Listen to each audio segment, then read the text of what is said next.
오늘의 주요 뉴스입니다. 이제는 기후위기를 넘어 인간 생존의 위기가 찾아올 것이라고 유희동 기상청장이 국정감사장에서 경고했습니다. 이런 가운데 기후변화 대응을 위한 연구개발 내년 예산이 무려 17.5%나 줄었다는 탄식의 지적도 나왔습니다. 2006년 이후 고정돼온 의대 정원을 늘리는 방안이 이번 주 발표될 예정입니다. 정부는 1,000명 규모 또는 그 이상의 증원도 검토 중인데 의료계가 증원에 강력히 반대하고 있어 진통이 예상됩니다. 뇌수막염이 어른보다 영유아에 훨씬 치명적인 이유를 국내 연구진이 밝혀냈습니다. 영유아의 경우 뇌막의 구조적인 장벽보다는 바이러스의 뇌 침입을 막는 면역세포가 미성숙해 감염에 취약한 것으로 확인됐습니다. 국내 연구진이 인공지능 기술을 결합해 사람 손처럼 촉감을 느끼는 로봇손을 개발했습니다. 이 로봇손은 토마토와 같은 과일의 크기와 단단함은 물론 신선도까지 98% 이상의 정확도로 구별하는 것으로 나타났습니다. 우주산업의 비약적인 발달로 우주 공간으로의 진출이 늘어나고 체류 기회도 많아지고 있습니다. 우주라는 특수 환경에서 사람의 건강과 생명을 지키기 위한 연구 방안이 어디까지 와 있는지 우주 생명과학의 현주소를 전문가와 함께 자세히 알아보겠습니다.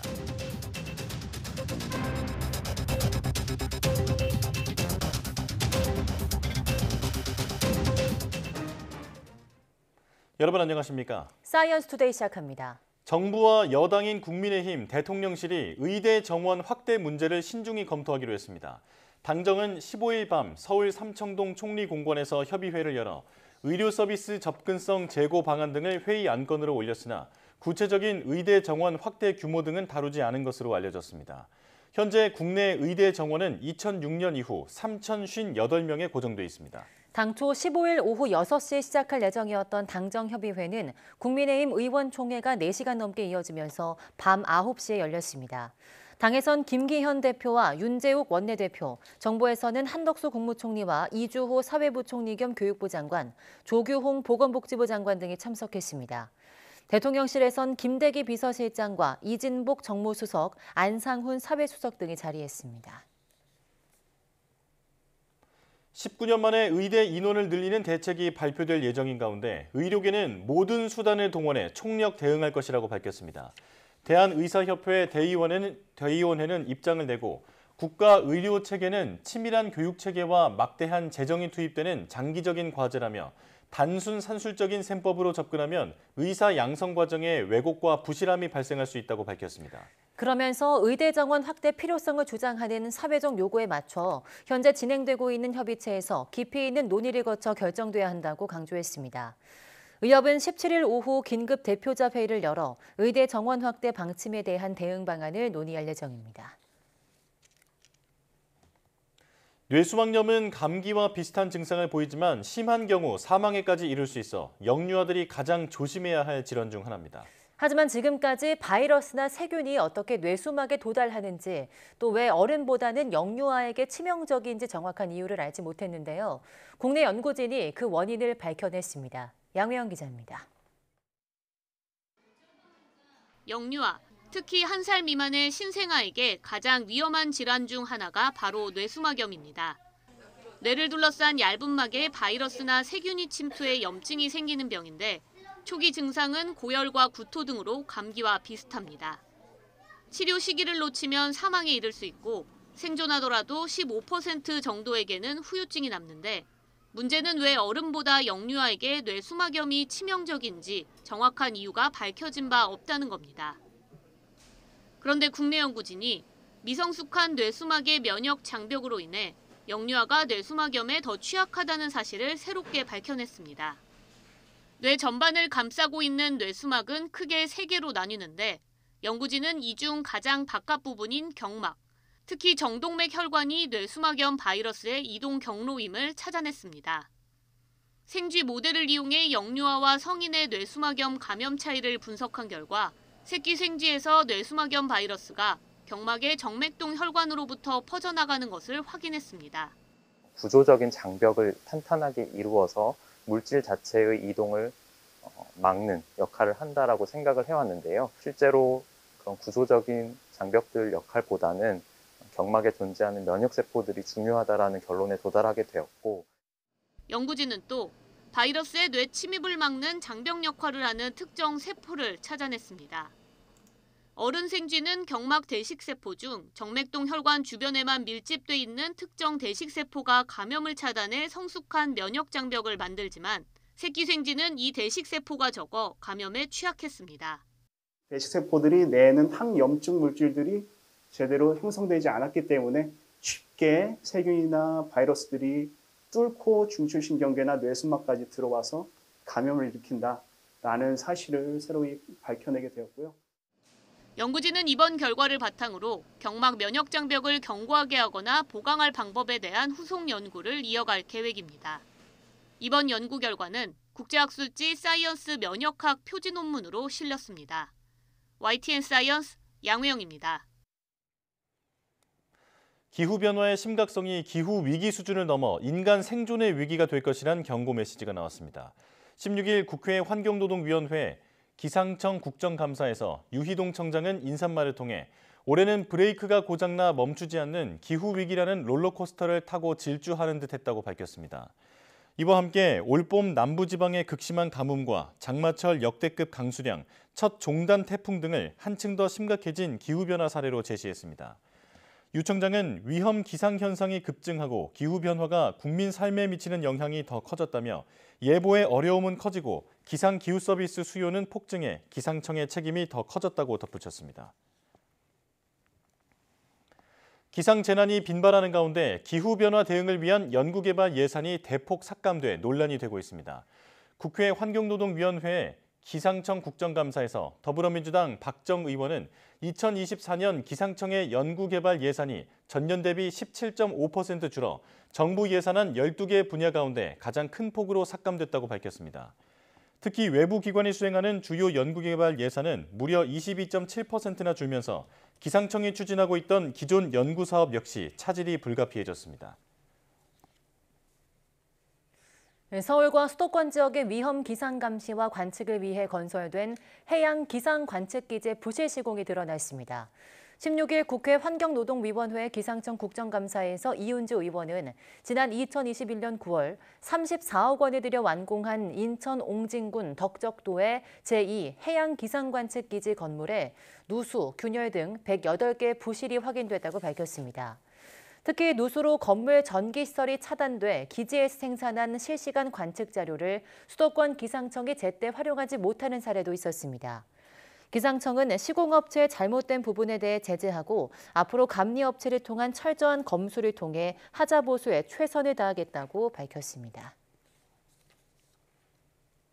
본격적인 가을 날씨로 접어들면서 아름다운 가을산을 즐기려는 사람들이 몰려들기 시작하는데요. 그런데 가을산의 단풍이 아름다워질수록 산불도 급증합니다. 단풍 나들이객 실화와 추수 뒤 농가 폐기물 소각이 그 원인입니다. 김민경 기자입니다. 10월이 되면 등산객이 급증합니다. 쾌청한 날씨에 산마다 단풍물이 들며 산행의 최적의 조건이 되기 때문입니다. 그런데 산을 찾는 사람이 늘고 날씨까지 건조해지면 주춤했던 산불이 다시 고개를 듭니다. 지난 10년 평균 산불 통계입니다. 7월부터 9월까지 3달간 월 평균 7.3건에 그치던 산불은 10월에 15건으로 2배 이상 늘어납니다. 원인은 역시 입산자 실화가 가장 컸습니다. 지난 10년간 10월에 발생한 산불 가운데 입산자 실화는 79건, 전체의 53%에 달했습니다. 논밭두렁과 쓰레기 소각은 17건으로 11%, 2위를 기록했습니다. 특히 쓰레기 소각은 11월에 2배 넘게 늘어나 가을철 산불의 주요 원인으로 떠올랐습니다. 11월이 되면 농가에서 볏짚이나 폐미질 같은 농가 쓰레기가 많이 발생합니다. 이걸 태우는 과정에서 불티가 날아가 산불로 이어지는 경우가 많습니다. 산림청은 입산 시 화기 소지와 산립 인접 100m 이내에서의 소각 행위를 법으로 금지하고 있습니다. 또 노년층이 대부분인 농가 특성을 고려해 영농 부산물을 찾아가 파쇄해주는 서비스를 도입해 시행하고 있습니다. YTN 김민경입니다.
우주 산업의 발달로 우주 공간은 더 이상 관념이나 상징의 대상이 아니라 인간 활동의 실질적인 무대로 변하고 있죠.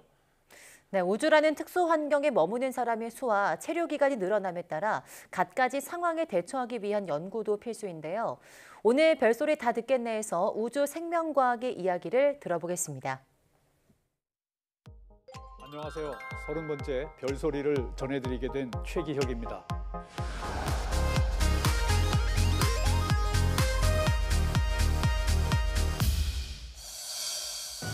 뉴스페이스 시대를 맞이하여 최근 우주의학과 신약들에 대한 관심이 점차 커져가고 있는데요. 오늘은 우주 생명과학에 관한 별소리를 전해드리겠습니다.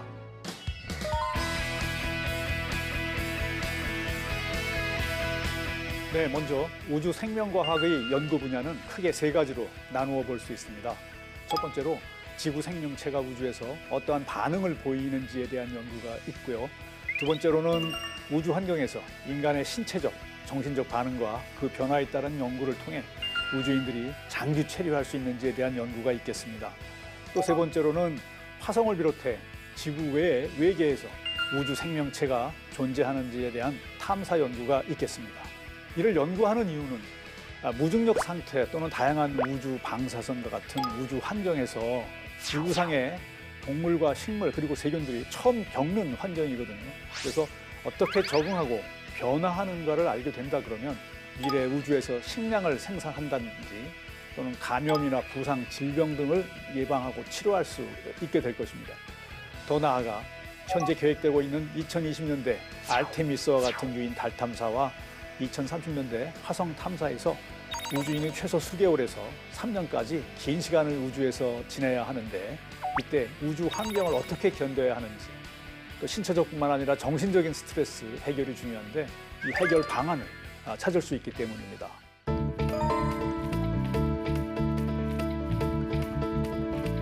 네, 아주 중요한 문제인데요. 실질적인 문제가 되겠습니다. 우주인들이 우주선에 탑승하자마자 사람들 간의 차이는 있지만 모두 다소간의 멀미를 겪게 되는데요. 그 이유는 무중력 때문에 우리의 귀 안에 있는 달팽이관이 작동하지 않기 때문입니다. 이에 대처하는 방법은 미국과 러시아가 조금 다릅니다. 러시아는 비행 전까지 그 회전의자 훈련을 계속해서 이것을 극복하려고 하고 있고요. 미국은 오히려 이것은 별 효과가 없다. 차라리 우주에 올라가서 약물과 주사 처방으로 하는 것이 더 효과적이다라고 하고 있습니다. 또 아직 인류의 우주 탐사에서 이 같은 경우는 없었지만 장기간에 걸친 유인 달 탐사나 유인 화성 탐사에서 불가피하게 발생할 수 있는 문제들이 있습니다. 예를 들어 수면 장애가 발생한다든지 또 우주 방사선, 우주 무중력들이 신체 장기에 문제를 일으킬 수가 있습니다. 이러한 문제를 해결하기 위해서 의학 전문가가 탑승하게 되는데 의학 전문가는 우주 탐사를 떠나기 전에 무중력에서 수술하는 방법 등 각종 처치 방법을 훈련하게 됩니다. 지상에서의 수술과는 매우 다른데요. 우주 공간 무중력 하에서는 가령 피가 나오면 핏방울이 공중에 떠다니게 됩니다. 이것을 막으면서 흡수하면서 수술을 해야 되기 때문에 완전 다른 수술 방법을 써야 되겠죠. 또한 최악의 경우 사망자가 나올 수도 있습니다. 이때는 신속하게 바디백에 수납하여 냉동 보관하도록 규정되어 있습니다.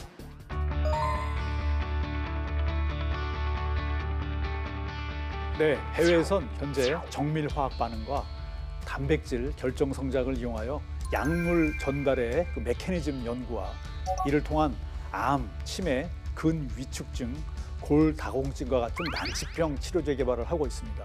또 생체 분해가 가능한 약물 용액인 항암제 등을 담는 마이크로 캡슐을 국제 우주정거장에서 시험 제작하고 있습니다. 우주 공간에서 마이크로 캡슐을 제작하는 이유는 완벽한 구 형태의 캡슐이 필요하기 때문인데요. 구 형태의 캡슐이 중요한 이유는 우리 몸의 실핏줄에 걸리지 않고 자유롭게 돌아다닐 수 있기 때문입니다. 또한 줄기세포를 이용한 인공장기를 배양하고 있고 유전자 개량을 통한 채소와 곡물 재배 실험을 연구하고 있습니다.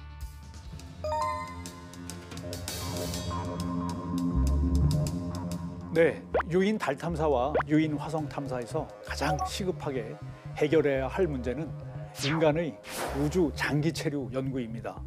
우주 공간의 무중력은 뼈와 근육이 1개월마다 1%씩 손실이 발생하고 우주의 강력한 방사선은 3년 화성 탐사를 마치면 우주인의 10% 정도가 암에 걸리는 것으로 분석되고 있기 때문입니다. 최근에는 우주 환경이 심혈관계에도 문제가 발생할 소지가 있다고 보고되고 있습니다. 또한 좁은 우주선 내 공간에서 다수의 젊은 우주인들이 몇 년간 생활할 때 발생할 수 있는 정신, 심리적 문제 해결도 시급합니다. IT 산업 이후에 우리나라 먹거리는 바이오 생명 및 의학 분야가 될 것으로 많은 전문가들이 예상하고 있습니다. 국내 우주 생명과학 분야 활성화를 위하여 정부의 정책적 예산상 지원이 필수적이며 산업체 간의 역할 분담과 협력이 필요하고 해외 우주기관 및 연구기관과 협력도 적극 추진해야 합니다. 향후 우주의 생명과학 분야 연구 및 산업 확대를 위하여 여러분들의 많은 관심 또한 필요하니 우주 생명과학 분야에 대한 응원 부탁드리며 이상 오늘의 별소리를 마치겠습니다.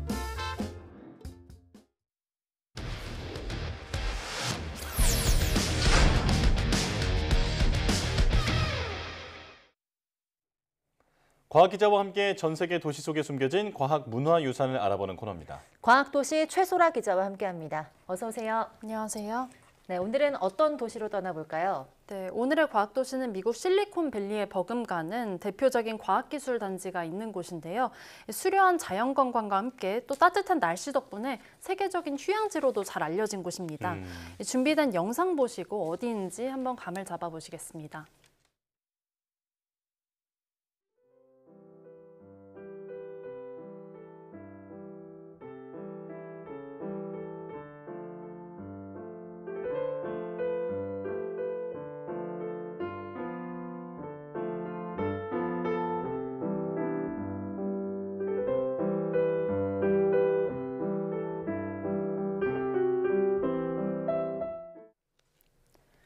네, 오늘의 과학도시는 프랑스의 알프마리팀이라는 곳입니다.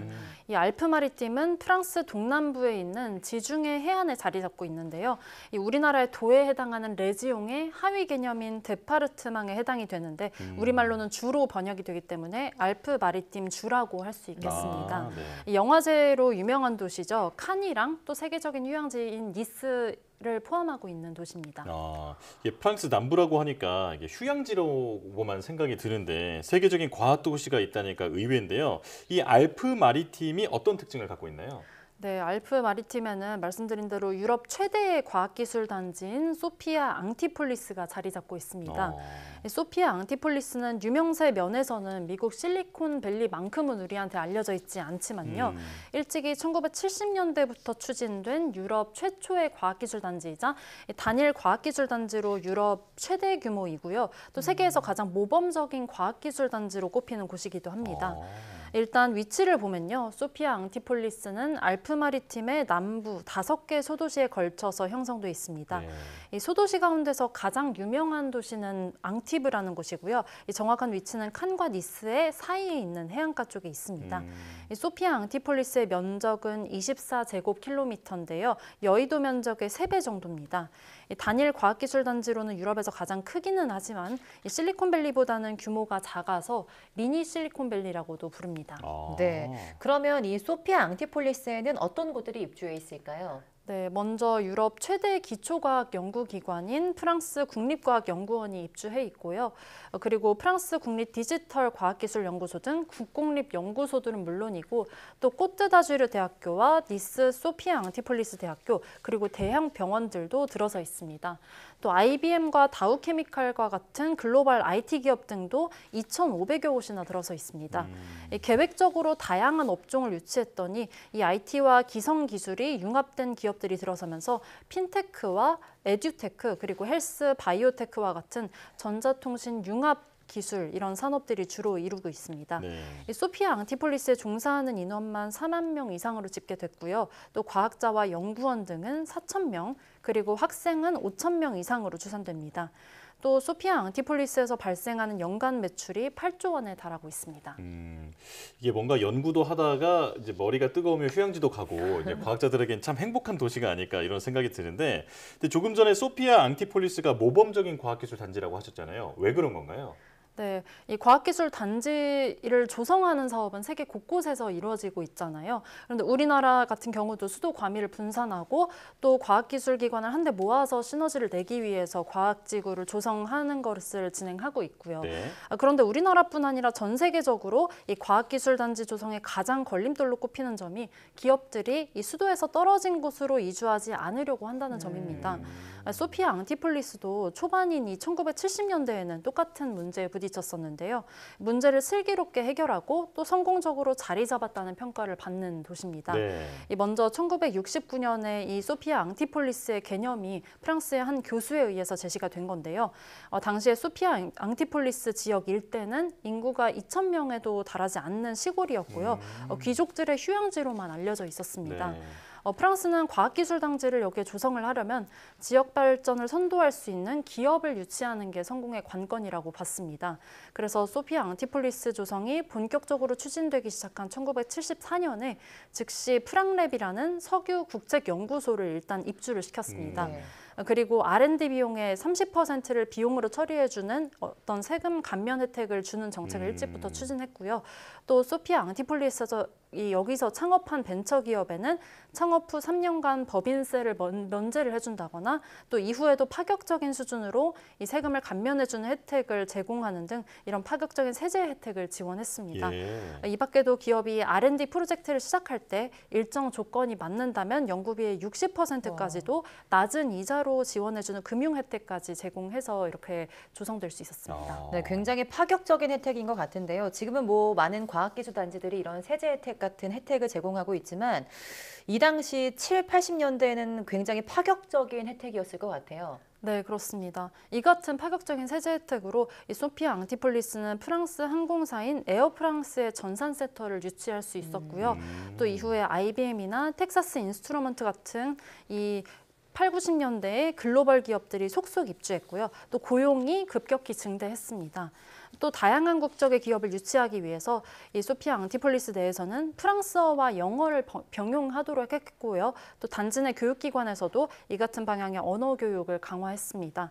또 소피아 앙티폴리스의 장점이 20분 거리에 프랑스 제2공항으로 꼽히는 이 니스 꼬뜨다주르 국제공항이 있다는 점입니다. 이 밖에도 소피아 앙티폴리스는 유럽의 주요 도시와 통하는 50개 가까운 고속도로와 연결이 돼 있습니다. 이런 교통 이점 덕 때문에도 이런 유럽의 다국적 기업들이 많이 들어서면서 지금의 이 소피아 앙티폴리스가 조성됐다는 분석이 있습니다.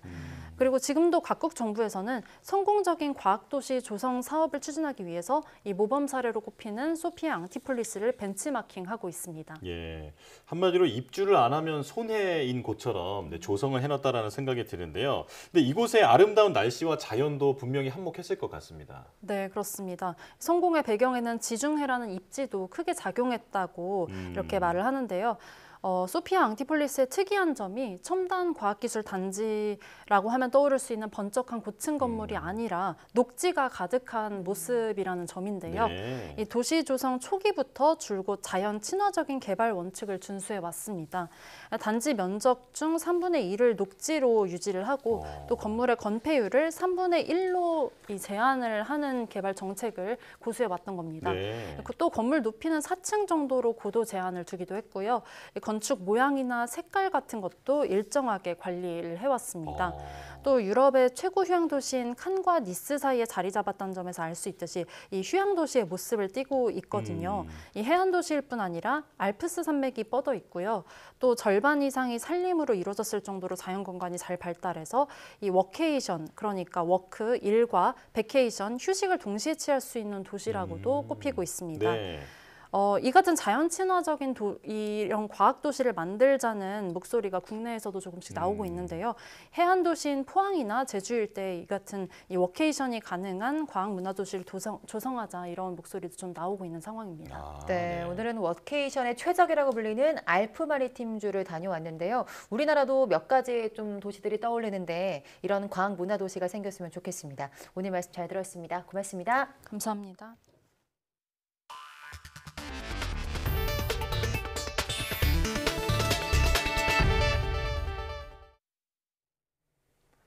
지난달 나사의 탐사선이 소행성 베누에서 채취한 흙과 자갈에서 생명체의 필수 요소인 물과 탄소가 확인됐습니다. 태양계의 타임캡슐로 불리는 소행성 토양에서 물과 탄소의 존재가 확인된 만큼 지구 생명체 기원을 풀어내는 하나의 실마리가 될 것으로 보입니다. 이동은 기자입니다.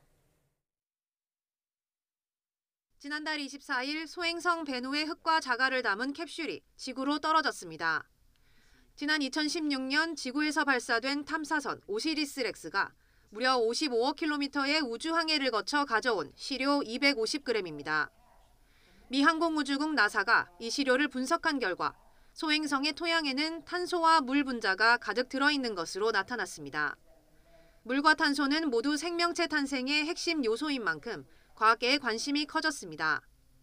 소행성은 45억 년 전 태양계가 형성될 때 만들어진 것으로 추정되는데 여기에 생명체의 필수 성분이 있다는 것은 지구 생명체 출현에도 실마리가 되기 때문입니다. And one of the reasons we want to look for this material in these samples is to understand whether asteroids like Bennu could have not only delivered the water that led to our oceans, but actually seed the Earth with prebiotic chemicals, right? The building blocks of life. 이번에 채취한 소행성의 시료에서는 암석의 지질학적 변형의 핵심 역할을 하는 유황과 유기화학 반응의 촉매가 되는 산화철 광물도 발견됐습니다. 특히 지름 500m 정도의 작은 소행성인 베누는 중력 등으로 인한 변형이 거의 없어 태양계 발생 과정에 대한 정보가 더 많이 발견될 것으로 보입니다. So we're looking at really exciting results, and this is just a taste of what's to come for the analysis of Bennu samples. So we're looking forward to getting past the tip of the iceberg and doing our detailed analyses in the coming months and years. 이번에 지구로 온 베누의 시료에 대해서는 앞으로 2년에 걸쳐 심층 분석이 이루어질 예정입니다. 또 미래 세대 연구자들이 이를 활용할 수 있도록 시료 가운데 70%는 미 존슨 우주센터에 보관하고 전 세계 과학자 200여 명에게 연구 기회를 줄 계획입니다. YTN 사이언스 이동은입니다. 국내 연구진이 사람의 손처럼 촉감을 느낄 수 있는 로봇 손을 개발했습니다. 인공지능과 결합해 토마토와 같은 과일의 크기와 단단함, 신선도까지 알아낼 수 있다고 합니다. 김진두 기자입니다. 손처럼 생긴 물체를 잡는 도구, 그리퍼가 토마토를 움켜쥡니다. 조심스럽게 들어올려 손상 없이 다른 곳으로 옮깁니다. 그리퍼로 토마토를 잡는 순간 토마토의 크기와 형태, 단단한 정도가 바로 측정됩니다. 감지 소재와 전극 사이 에어갭을 미세하게 조절해 물체에 가해진 압력과 그리퍼의 굽힘 정도를 동시에 감지함으로써 물체의 단단한 정도를 정확하게 판단하는 기술이 접목되어 있습니다. 이 지능형 그리퍼는 다양한 크기와 물성을 지닌 토마토 11종을 98.78% 정확도로 구분했습니다. 토마토의 숙성도를 실시간 선별할 수 있는 셈입니다. 특히 10,000번 이상 반복된 실험과 저온이나 습도가 많은 악조건에서도 안정적으로 작동했습니다. 이번에 저희가 개발한 유형 멀티모달 촉각 센서는 로봇 그리퍼의 다양한 촉각 기능을 부여할 수 있게 되어서 향후에 자동화 라인과 협업 로봇 분야, 휴머노이드 로봇과 같은 서비스 로봇 분야에서 활발히 응용될 수 있을 것으로 예상됩니다. 연구진은 촉감 센서 외에도 온습도 센서, 관성 센서, 거리 센서 등을 하나의 플랫폼으로 집적하는 기술을 개발할 계획입니다. 이렇게 된다면 사람의 손처럼 자연스러운 동작과 기능이 가능한 지능형 로봇 손이 나올 수 있게 됩니다. YTN 김민두입니다. 이스라엘과 하마스 간의 전쟁이 격화할 경우 원유와 천연가스 등 에너지 가격이 올라 우리 경제에 악영향이 우려됩니다. 유가가 오르면 우리나라의 수입액이 증가하고 미국과 유럽 등의 수요 감소로 수출도 타격을 받게 됩니다. 보도에 박홍구 기자입니다. 전쟁 당사자인 이스라엘과 팔레스타인은 산유국이 아닙니다. 하지만 분쟁이 장기화할 경우 중동 국가들의 원유 수입의 70%를 의존하는 우리나라는 피해를 입게 됩니다. 이란과 사우디아라비아 등 산유국들이 전쟁에 개입하거나 원유 생산 시설과 수송로가 피해를 볼 수 있기 때문입니다. 특히 이란이 하마스의 이스라엘 공격과 연관돼 있다는 증거가 나오거나 전쟁에 직접 개입할 경우 미국의 대이란 원유 수출 제재가 강화돼 세계적으로 원유 공급이 부족할 수 있습니다. 만약에 이란이 하마스의 배후라는 증거가 밝혀지게 되면 이 미국이 이란의 원유 수출을 금지하는 조치를 취하게 되고요. 그러면 국제 원유의 공급이 또 감소가 되면서 국제 유가는 급등을 하게 되는. 무역협회는 국제유가가 10% 오르면 우리나라 수출은 0.2% 증가하지만 수입이 0.9% 늘어 무역 수지가 악화한다고 밝혔습니다. 또 원유와 천연가스 등 에너지 가격이 10% 오르면 국내 기업의 생산 비용이 0.67% 상승해 물가 상승 압력으로 작용하고 미국, 유럽 등 주요국 수입이 감소할 것으로 예상했습니다. 유가 상승으로 글로벌 인플레이션이 심화될 경우에는 세계 경기 둔화로 이어지고 그게 결국에는 해외 국가들의 수입 수요 감소로 이어져서 우리 수출에도 악영향을 미칠 수 있을 거라고 보입니다. 우리나라 수출에서 이스라엘과 팔레스타인이 차지하는 비중은 각각 0.37%, 0.01%로 미미한 수준입니다. 수입 비중은 더 낮아 이스라엘에 대해 0.27%를 의존하고 있습니다. 다만 수입 품목 11,000여 개 가운데 이스라엘 수입 의존도가 90%를 넘는 품목이 8개 있는데 이 중 난연제와 수처리 등에 활용되는 브롬은 공급망 위기에 대비할 필요가 있는 것으로 파악됐습니다. YTN 박홍구입니다. 위스키와 와인 같은 술을 일반 매장보다 조금 더 싸게 살 수 있는 여러 인터넷 사이트를 볼 수 있습니다. 네, 그런데 관세를 내지 않기 위해서 불법으로 수입한 주류가 적지 않은데요. 최근 적발 사례가 크게 늘고 있습니다. 권준수 기자입니다.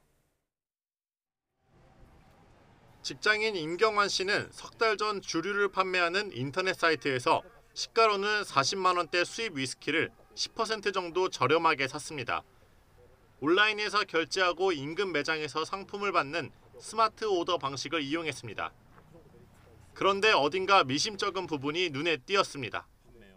평소에 샀던 술들과 다른 부분이 있어가지고 좀 자세히 봤더니 한글 라벨이 없고 외국어로 써 있어가지고 제가 문의를 하자마자 이 제품을 솔드아웃 처리를 했더라고요. 혹시나 하는 마음에 식품의약품안전처에 물어봤더니 불법 수입된 주류 같다는 답변을 받았습니다. 한글 표시사항이 없으면 일단 정식으로 수입된 제품은 아니다. 수입행 직구로 가져오신 거를 판매를 하신다든가 영업을 하는 사람이 자기가 물건을 받아서 소비자한테 주면 불법이 맞아요. 원래 술은 판매자가 구매자를 대면해서 신분증 확인 절차를 거쳐 파는 게 원칙입니다. 하지만 지난 2020년 정부는 주류 산업을 육성하겠다며 스마트 오더를 도입했습니다. 사실상 온라인 판로가 열린 것으로 일부 업자들이 관세를 피해 몰래 해외에서 들여온 술을 취급하는 계기가 됐다는 분석입니다. 매장에 상품을 진열하지 않아도 되는 만큼 불법 수입 사실을 감추기도 쉬워진 탓입니다. 실제로 스마트 오더가 막 시행된 2020년에는 5억 원대였던 불법 주류 수입 적발 규모가 이듬해 13억 원대로 껑충 뛰었습니다. 올해 들어서는 8월까지만 해도 불법 수입액이 34억 원을 넘겼습니다. 적발되지 않고 시중에 풀린 불법 수입 주류는 더 많을 것으로 추정됩니다. 실물을 보기 전에 먼저 결제하고 포장된 상품을 받아가는 과정에서 소비자가 모조품 등 가짜 술을 마시게 될 수도 있습니다.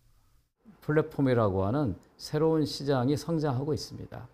처음부터 불법 유통 근절 방안을 마련하고 소비자 보호에 만전을 기해할 것입니다. 주류 판매 플랫폼마다 판매업자를 철저히 검증하도록 책임을 부여해서 탈세와 소비자 피해를 막는 게 시급하다는 지적입니다. YTN 권준수입니다.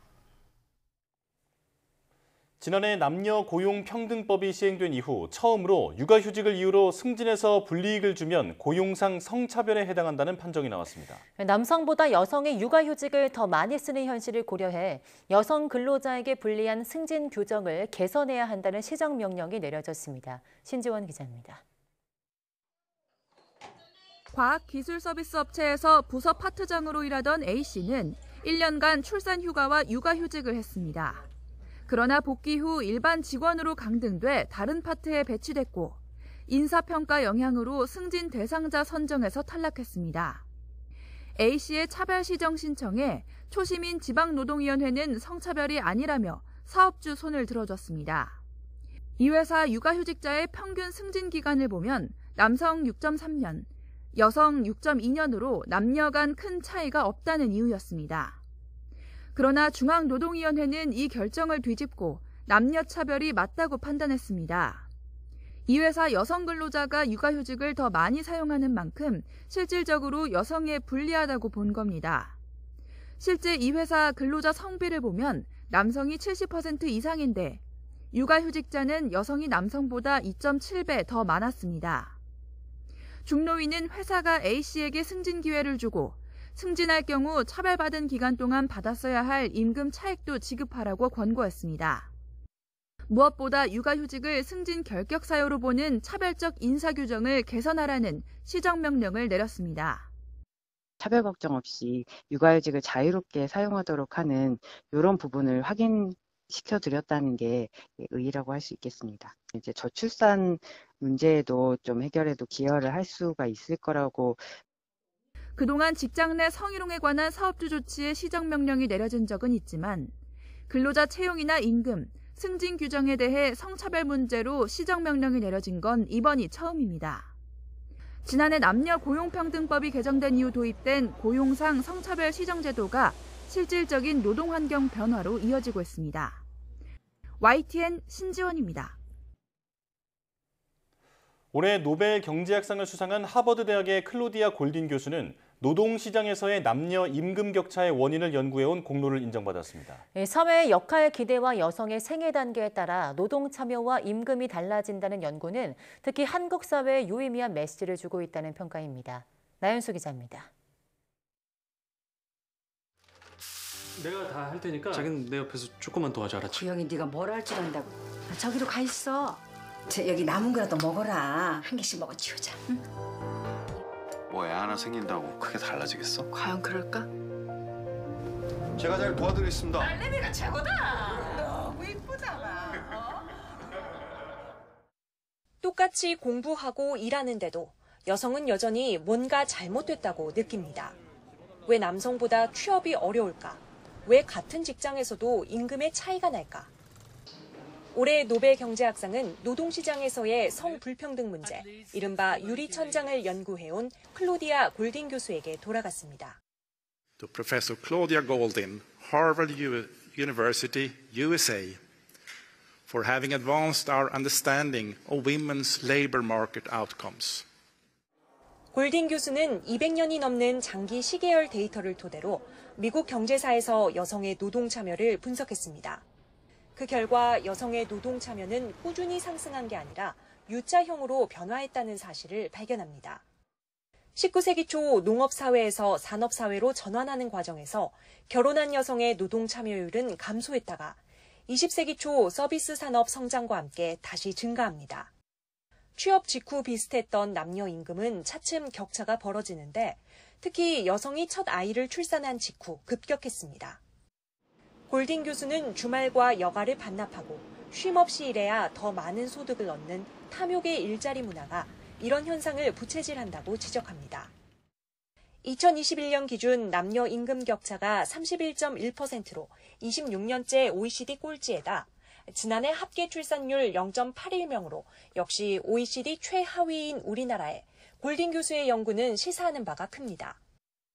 가정을 꾸리고 나서부터 발생하게 되는 그런 남녀 격차를 관찰하고 또 알게 된 이제 젊은 세대는 출산을 점점 기피하게 되고 그렇기 때문에 이런 일과 가정의 병행이 어려운 그런 환경 안에서는 저출산이 해결되기 어렵다라는 시사점을 던져준다고 말할 수 있겠습니다. 노벨 경제학상 55년 역사에서 여성 수상자가 처음 등장한 건 불과 15년 전. 골딘 교수는 노벨상 명단에서마저 예외 없는 남녀 불평등 구조의 근원을 파헤치며 여성으로선 세 번째 수상자이자 첫 단독 수상자가 됐습니다. YTN 나연수입니다. 대형 항공사에서 돈을 더 주고 표를 샀는데 실제로는 저비용 항공사가 운항하는 비행기를 타야 하는 경우가 있습니다. 바로 공동 운항이라는 건데요. 항공사들은 해당 정보를 사전에 충분히 알렸다는 입장이지만 소비자들은 오인하기 쉬워서 피해를 입고 있다는 지적이 제기되고 있습니다. 임예진 기자입니다. 지난 7월 베트남으로 여름 휴가를 간 A씨는 항공기에 올랐다가 깜짝 놀랐습니다. 대형 항공사에서 34만 원을 내고 표를 샀는데 23만 원이면 구입할 수 있는 저비용 항공사 비행기를 타게 된 겁니다. 두 개 항공사가 제휴를 맺고 항공사 한 대를 함께 띄우는 공동운항 비행기였기 때문입니다.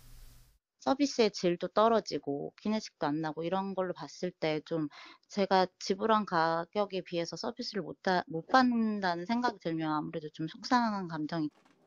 다양한 노선과 시간대를 확보하면서 개별 운항에 따른 비용은 줄이기 위한 공동운항 제도. 국내 대형 항공사들과 자회사인 저비용 항공사들도 많이 운영하고 있습니다. 그러다 보니 같은 비행기를 타더라도 어느 항공사에서 표를 사느냐에 따라 가격은 크게 달라집니다. 10월 26일 필리핀 클락에서 출발해 인천으로 들어오는 공동운항 노선입니다. 같은 비행기, 같은 좌석이지만 판매하는 항공사에 따라서 최대 60만 원과 20만 원으로 3배나 차이가 납니다. 더 나은 서비스를 기대하고 대형 항공사 표를 비싸게 샀다가 상대적으로 편의가 적은 저비용 항공사 비행기를 탈 수도 있습니다. 그런데 공동운항의 개념을 정확히 알지 못하는 소비자들이 많아서 피해로 이어지기도 합니다. 비행기 표를 살 때 안내 팝업창이 뜨긴 해도 작은 글씨로 촘촘하게 쓰여 있어서 주의 깊게 읽지 않으면 이해하지 못할 수도 있습니다. 저는 없습니다. 굳이나 돈을 더 내고 이용하지는 않을 것 같습니다.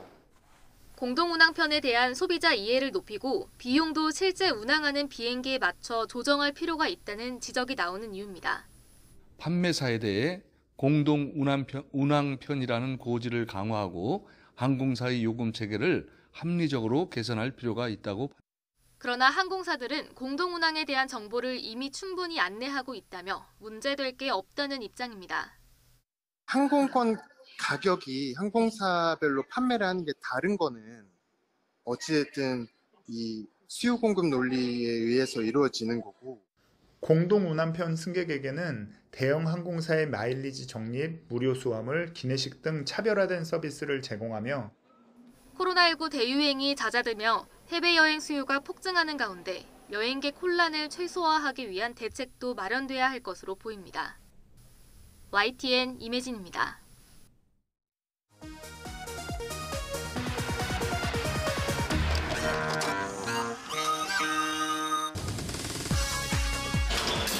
잔돈 안 주세요? 잔돈 그 기사분들이 다 준비하고 다니잖아요. 아유, 안 갖고 다녀요. 왜요? 왜 뭐 잔돈을 갖고 다니요?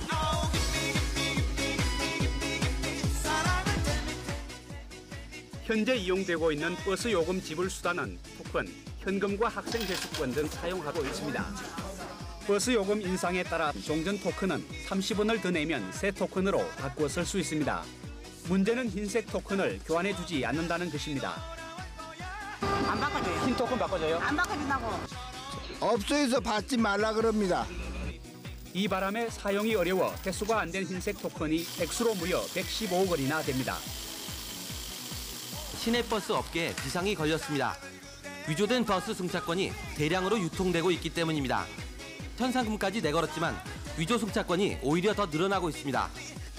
동전을 찾거나 거스름 돈을 받는 번거로움은 물론 지갑 속에 넣은 채로도 사용할 수 있는 편리한 만큼 일반과 학생용으로 구분해 5,000원, 만원, 2만원권 등 모두 6가지가 있는 이 카드는 하루에 발행하는 버스카드는 최대 3만 장. 이러다 보니 판매소를 찾는 시민들은 허탕치기 일쑤입니다. 이게 많이 필요하고 살라가니까 없어요. 손님은 사러 오는 사람은 많죠. 근데 이제 없어서 못 파는 거예요. 프랑스에서 수입되고 있는 버스카드가 국산화가 가능해져 카드 구입이 한결 수월해질 것으로 보입니다. 카드 한 장만 있으면 버스 토큰을 따로 구입해야 하는 번거로움도 없어집니다.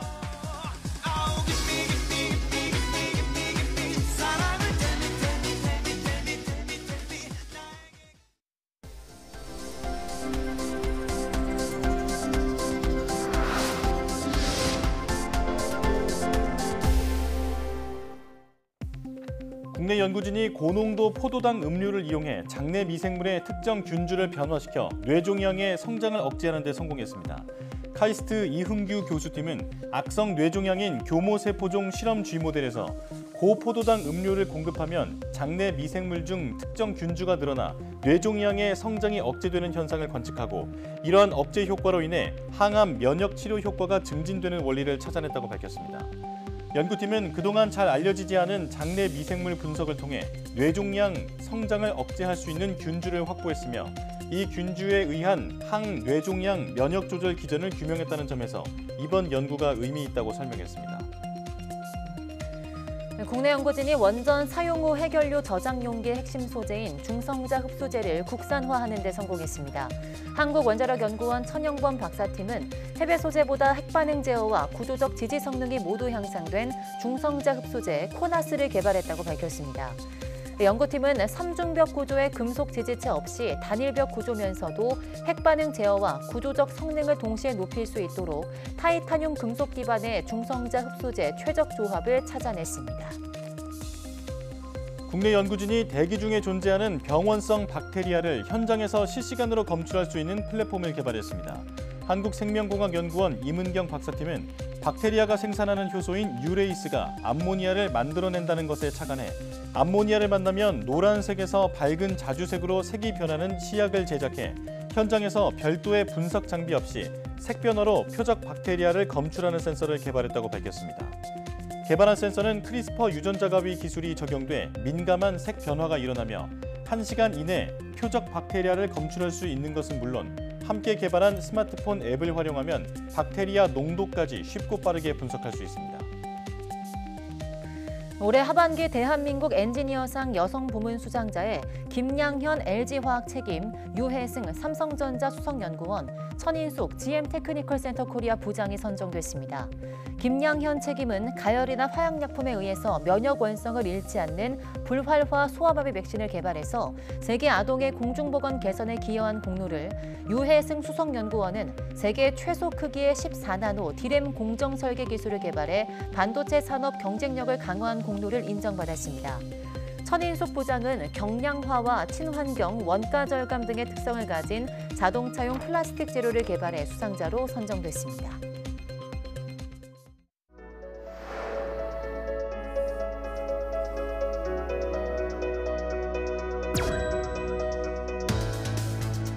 여섯 시간의 논문을 한 100편 정도를 썼던 것 같습니다. 코팅을 이렇게 한 모델이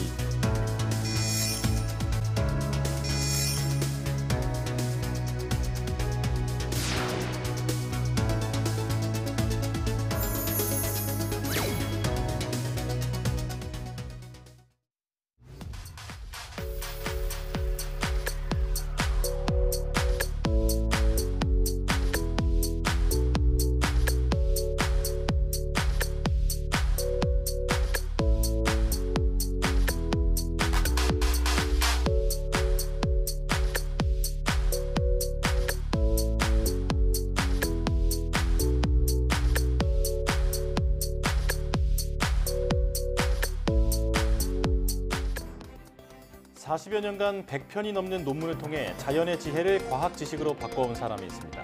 또 꾸준한 체력 관리로 연구뿐 아니라 후학 양성에도 열과 성을 다해온 과학자인데요. K사이언티스트 이번 시간은 포항공대 이상준 교수를 만나 그간의 성과와 과학자의 삶에 대한 이야기를 들어보겠습니다. 많은 시청 바랍니다. 네, 뉴스 마칩니다. 시청해주신 여러분 고맙습니다.